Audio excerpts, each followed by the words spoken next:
1991, Operation Desert Storm comes to an end. But for some, the war isn't over. There was still a great deal of residual feeling that we should not have stopped the first Persian Gulf War when we did, but rather continue it to Baghdad and topple Saddam Hussein. On January 20th, 2001, President George W. Bush enters the White House, and Saddam Hussein is back on the agenda. There were a number of people in the Department of Defense who wanted to pursue a certain policy course. I don't think they ever took their eyes off of Iraq. September 11th, 2001. They didn't wait for 9/11 to become interested in Iraq. During the first months of the new Bush administration, they were advocating that we go to war with Iraq. But when Bush meets with advisors to discuss a response to 9/11, Iraq is not at the top of his list. The president was basically saying, that's not why we've gathered to talk about Iraq right now.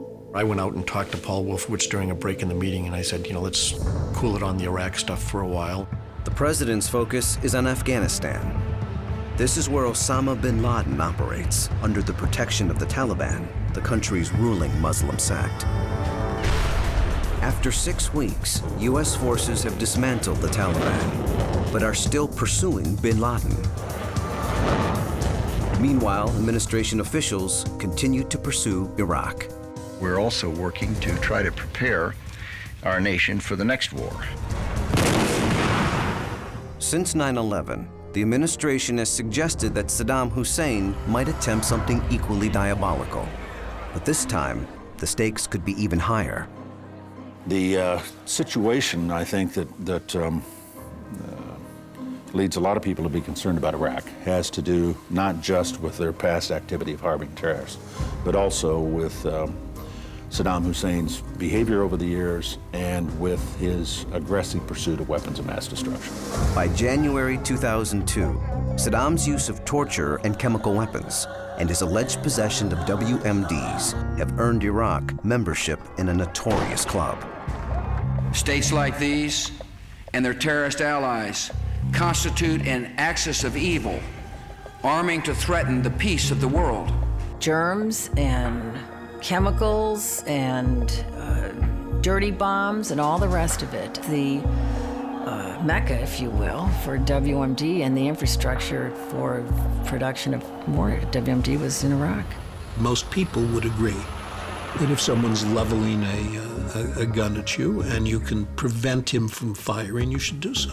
But many are urging the president to adopt a diplomatic solution. The president, kind of like a circus rider on 2 horses, and is the reins of a horse called war and the reins of a horse called diplomacy. And the horses wore blinders and they were charging ahead, and the president had to guide them to the finish line. Secretary of State Colin Powell cautions the president about invading Iraq, the now famous Pottery Barn rule. I told the president, if we break the regime, we own it. We own 25 million Iraqi people, and it's going to be a massive effort in order to control it. It's a risk the president is willing to take. A national intelligence estimate from CIA Director George Tenet supports the idea that Iraq is a grave and gathering threat. Facing clear evidence of peril, we cannot wait for the final proof, the smoking gun that could come in the form of a mushroom cloud. It's a slam dunk. Now, I believe the facts that have brought us to this fateful vote are not in doubt. Saddam Hussein is a tyrant who has tortured and killed his own people. There was no serious debate. Republicans wanted to support their president. Democrats didn't want to get on the wrong side of an Iraq war like many of them had in 1991. Secretary Powell urges the president to work with the United Nations to contain and, if necessary, confront Saddam.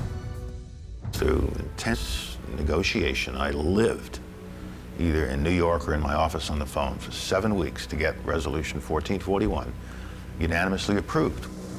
UN Resolution 1441 demands that Saddam account for all of his WMD programs and allow weapons inspectors into Iraq. In November 2002, inspectors get underway, but Pentagon officials insist that the process is flawed. One of the members of the team was tipping off Saddam where we were going to go. They moved everything out of there. You could see places where it looks like somebody just come in and cleaned it. By January 2003, inspectors have found no stockpiles of WMDs. And without clear evidence, the UN Security Council won't authorize an attack. But America has a strong ally in Britain. And for President Bush, the time to act is now. That's a time when the president has to be alone in his faith and recognize the responsibility of being a commander-in-chief. So with the support of his government and the American people, plus a coalition of allies abroad, President George W. Bush makes one of the most scrutinized executive decisions in history. To disarm Iraq, to free its people, and to defend the world from grave danger. The decision to preemptively invade Iraq.